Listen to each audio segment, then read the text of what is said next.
Eu abri este canal no YouTube a fim de fazer a apologética. Apologética é a defesa de algumas verdades sagradas que ao longo do tempo têm sido distorcidas por pregadores insanos. Nesse canal não vai haver animação ou piadas, nem tampouco estarei aqui para difamar quem quer que seja. Não citarei nome de pastores a fim de difamá-lo, mas eu atacarei com veemência as mentiras trajadas de verdade. Eu agradeço a todos vocês e eu peço que vocês mandem aí sugestões de assuntos para compartilharmos juntos. A finalidade de hoje é falar sobre as Escrituras Sagradas, a Bíblia. E para falar sobre a Bíblia, é preciso dizer que, primeiramente, ela foi o primeiro livro impresso no mundo. A Bíblia, a Escritura Sagrada, ela foi o primeiro livro impresso no mundo. Isso no século XIV, na Idade Média, graças à invenção de um alemão, na realidade chamado Johannes Gutenberg. Ela começou a ser produzida em 23 de fevereiro de 1455 e levou 5 anos para ser finalizada.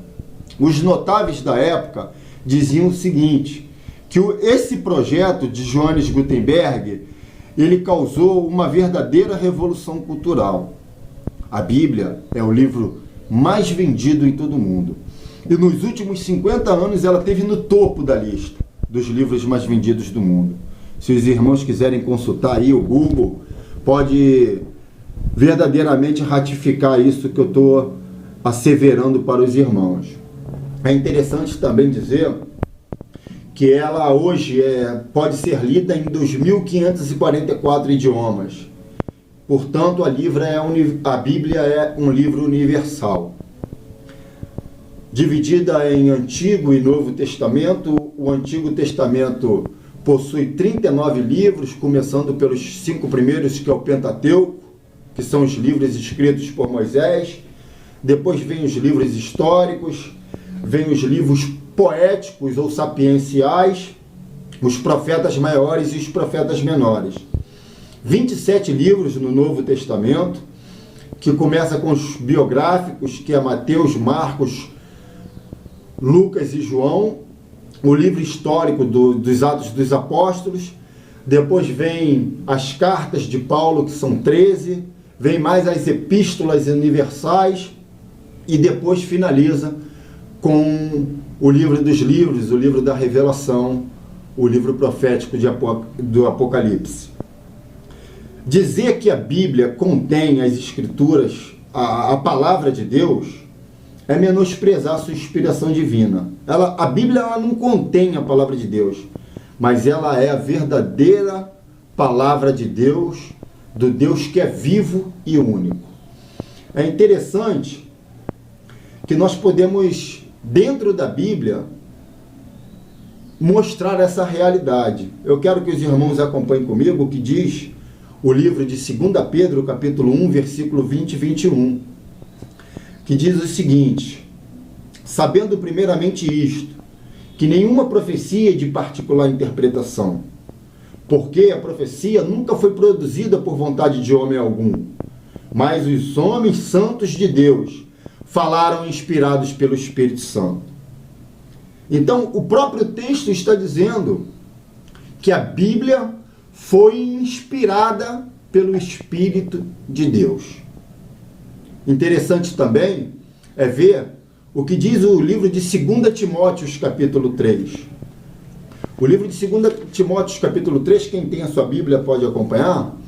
No versículo 16 e 17 diz o seguinte: toda a Escritura, divinamente inspirada, é proveitosa para ensinar, para redarguir, para corrigir, para instruir em justiça, para que o homem de Deus seja perfeito e perfeitamente instruído para toda boa obra. E mais, o livro de João, capítulo 17, versículo 17, nós vemos na oração de Jesus o seguinte: Jesus dizendo: Pai, santifica-os na verdade, a tua palavra é a verdade. Então, dentro desses versículos, nós podemos asseverar, confirmar que as Escrituras não contêm a palavra de Deus, mas ela é a infalível, imutável, verdadeira palavra de Deus. É interessante que alguns pregadores, ao longo do tempo, atacaram a Moisés. E eles diziam o seguinte, que muitas das leis de Moisés foram pessoais, foram para um regulamento de uma situação da época. Isso aí não é verdade. Interessante que Moisés ele passou 40 dias e 40 noites no deserto. E para que Moisés passou 40 dias e 40 noites no deserto? Será que foi apenas para trazer os 10 mandamentos? Não, negativo. Moisés passou 40 dias e 40 noites no deserto para trazer os 10 mandamentos, para trazer as leis acerca do modo de viver do povo de Israel, para trazer a lei acerca dos sacerdotes levitas. Então, é um conjunto de coisas que Deus passou para Moisés no monte, nesses 40 dias e nessas 40 noites. Né? A lei acerca da construção do tabernáculo, tudo isso foi dado por Deus a Moisés. Então, não há do que se falar que Moisés criou leis próprias, né, para regulamentar uma situação do povo sem a orientação divina. Não existe isso. Interessante que num dado momento da vida de Moisés, né, Datã, Corá e Abirão alegaram isso, que Moisés ele queria ser Deus, que Moisés queria se colocar acima do povo de Israel, mas que Deus falava com todos eles, que todos aqueles homens eram santos. E nós podemos ver no livro de Números, lá no capítulo 16, o que diz as Escrituras, e eu quero compartilhar com os irmãos.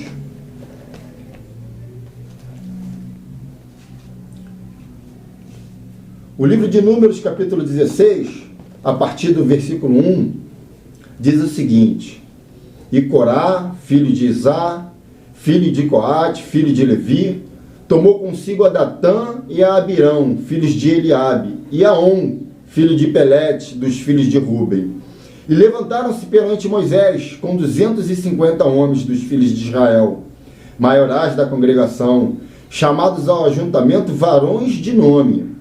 E se congregaram contra Moisés e contra Arão e lhes disseram: Demais é já, pois que toda a congregação é santa, todos eles são santos, e o Senhor está no meio deles. Por que, pois, vos elevais sobre a congregação do Senhor? Como Moisés isto ouviu, caiu sobre o seu rosto, e falou a Corá e a toda a sua congregação, dizendo: Amanhã o Senhor fará saber quem é seu, e quem é o santo que ele fará chegar a si. E aquele a quem escolher fará chegar a si. Fazei isto: tomai vós incensários, Corá e toda a sua congregação, e pondo fogo neles amanhã sobre eles, deitai incenso perante o Senhor. E será que o homem a quem escolher, este será o santo. Baste-vos, filhos de Levi. Disse mais Moisés a Corá: Ouve agora, filho de Levi, porventura pouco para vós é que o Deus de Israel vos separou da congregação de Israel, para vos fazer chegar a si, a administrar o ministério do tabernáculo do Senhor, e está perante a congregação para ministrar-lhe? Eu vou pular um pouco, vou seguir mais à frente, lá para o versículo 28. Então disse Moisés: Nisto conhecereis que o Senhor me enviou a fazer todos esses feitos, que de meu coração não procedem.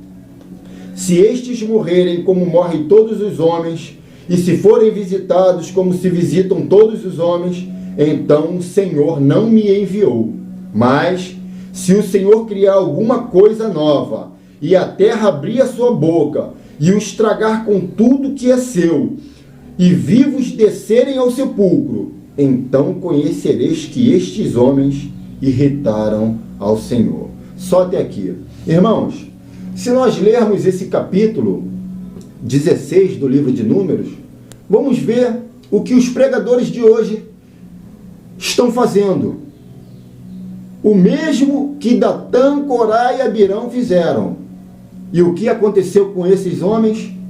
Deus abriu a boca da terra, que tragou Datã, Corá, Abirão, os seus 250 homens e mais tudo o que eles possuíam. Então é necessário que nós estejamos atentos. Parece que os homens, os pregadores hoje, pegam a palavra de Deus para tirar situações que desmerecem os grandes homens de Deus. E é interessante que eles divergem contra a Bíblia. É interessante saber que também Deus falou num dado momento, quando Miriam e Arão, irmãos de Moisés, quando Moisés havia escolhido uma mulher cuxita para estar com ele, e também Arão e Miriam contenderam contra Moisés. Mas Deus falou, olha, boca a boca eu falo com Moisés, não por figuras. Quando eu falo com algum outro homem, com algum profeta, eu falo com ele por sinais, eu falo com ele por meio de figuras, mas com Moisés não. Com Moisés, face a face, eu falo, e ele tem visto a face de Deus. Então, irmãos, não creiam nisso. A palavra de Deus, ela é a infalível verdade de Deus para o homem. Eles atacam também Paulo. Parece que esses pregadores de hoje estão obstinados. Eles contrariam as escrituras sagradas de uma forma perversa. É interessante que tem um texto de Paulo lá em 1 Coríntios capítulo 7, quem quiser abrir a sua Bíblia pode abrir, que diz o seguinte, esse texto também é um texto muito conhecido, capítulo 7, versículo 12, que diz o seguinte, Paulo falando, mas aos outros digo, eu, não o Senhor, se algum irmão tem mulher descrente e ela consente em habitar com ele, não a deixe. É interessante Paulo, a forma que Paulo trata esse assunto. Paulo ele começa falando o seguinte, mas se eu digo aos outros, digo eu, não o Senhor. É como se ele estivesse emitindo uma opinião particular. E estava na realidade. Mas ele estava omitindo uma opinião particular que corrobora com as Escrituras. Que não é contra o que as Escrituras falam. No próprio capítulo 7, nos versículos anteriores, está ratificado isto. Na realidade, Paulo está tratando do assunto acerca do casamento. E ele está defendendo que o homem de Deus ou a mulher de Deus não se divorcie do seu cônjuge, ainda que o seu cônjuge não seja cristão. Ainda que o seu cônjuge não pratique a sua mesma fé. Paulo ele diz o seguinte, ainda que ele não seja crente, não o deixe. E Paulo, na realidade, ele só ratifica o que Jesus Cristo fala no capítulo 19 de Mateus. Vamos ver o que Jesus fala no capítulo 19 de Mateus. Mateus capítulo 19, nos versículos 7 e 8, diz o seguinte, disseram-lhe eles, então, por que mandou Moisés dar-lhe carta de divórcio e repudiá-la? Disse-lhe Jesus, Moisés, por causa da dureza do vosso coração, vos permitiu repudiar vossa mulher, mas ao princípio não foi assim. É isso aí. É isso que Paulo está afirmando. O mesmo que Jesus afirmou. No princípio não era assim. Moisés permitiu, por quê? porque sabia que em casos de adultério o homem teria um coração duro para perdoar. Então, esta orientação de Moisés também é uma orientação fundamentada pelo Espírito Santo de Deus. Interessante que Moisés ele não trouxe opinião particular. Moisés ele não trouxe opinião própria, mas uma opinião orientada pelo Espírito Santo de Deus. E Paulo, ele continua ratificando as palavras de Jesus. Por quê? Porque, na realidade, quando o homem ele deixa a sua esposa e casa-se com outra, diz o texto bíblico que ele comete adultério. Tanto ele como aquela mulher que ele deixou que se casar com outro também comete adultério. E o que é adulterar? Adulterar é mudar a forma principal. Adulterar é mudar a configuração de algo que foi feito de um jeito para outro jeito. Isso é adulterar. Interessante que, se nós pudermos lembrar o que aconteceu com Paulo no início da igreja, Paulo foi atacado pelos da circuncisão, Paulo foi preso, Paulo foi humilhado. Em tudo ele se comportou de acordo com as Escrituras Sagradas.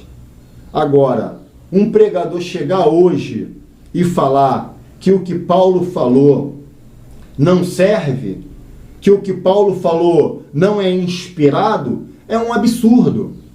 Na realidade, toda a Escritura é inspirada por Deus.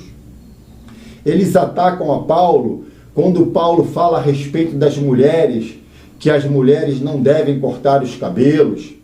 Eles atacam a Paulo quando Paulo diz que a mulher deve estar calada na igreja. E eles não conseguem nem interpretar aquilo que eles leem. Porque, na realidade, Paulo está falando para um povo de uma determinada época, de uma cultura completamente diferente da cultura de hoje. Paulo não estava inventando nada, nem criando uma nova doutrina, mas Paulo estava trabalhando com aquele povo em cima da sua cultura, em cima da sua época, em cima dos ensinamentos cristãos. E é necessário nós entendermos isso. Hoje, na igreja, a mulher pode falar sim. Por quê? Porque nós estamos num tempo diferente. E interessante é citar para vocês que a mulher, ela foi a primeira a testemunhar a ressurreição de Cristo. É só olhar o que diz o livro de Mateus, capítulo 28. Então, o livro de Mateus, capítulo 28, diz o seguinte. Diz assim: e no fim do sábado, quando já despontava o primeiro dia da semana, Maria Madalena e a outra Maria foram ver o sepulcro. E eis que houvera um grande terremoto, porque um anjo do Senhor, descendo do céu, chegou, removendo a pedra, sentou-se sobre ela. E o seu aspecto era como um relâmpago, e a sua veste branca como a neve. E os guardas, com medo dele, ficaram muito assombrados e como mortos. Mas o anjo, respondendo, disse às mulheres: não tenhas medo, pois sei que buscais a Jesus, que foi crucificado. Ele não está aqui, porque já ressuscitou, como tinha dito. Vinde e vede o lugar onde o Senhor jazia. E depois, imediatamente, e dizei aos seus discípulos que já ressuscitou dos mortos. Eis que ele vai adiante de vós para a Galiléia. Ali o vereis. Eis que eu vou-lo tenho dito. Interessante que as Escrituras dizem isso. Maria Madalena e a outra Maria foram ao sepulcro ver Jesus. Em outro texto diz que o anjo diz o seguinte: por que buscais entre os mortos aquele que vive, e foram elas as primeiras testemunhas a seguir e anunciar que Jesus havia ressuscitado. Quanto à liderança da mulher na igreja, isso não me compete ficar julgando. Talvez as mulheres estejam ocupando um lugar onde os homens estejam falhando. É interessante dizer mais que o fato de cortar o cabelo era para aquela cultura daquela época, daquela igreja em que Paulo estava falando. Então, irmãos, não vamos distorcer as escrituras sagradas. Vamos lembrar que a Bíblia, ela é a palavra de Deus, ela é a irrestrita palavra de Deus, ela é a infalível palavra de Deus, ela é a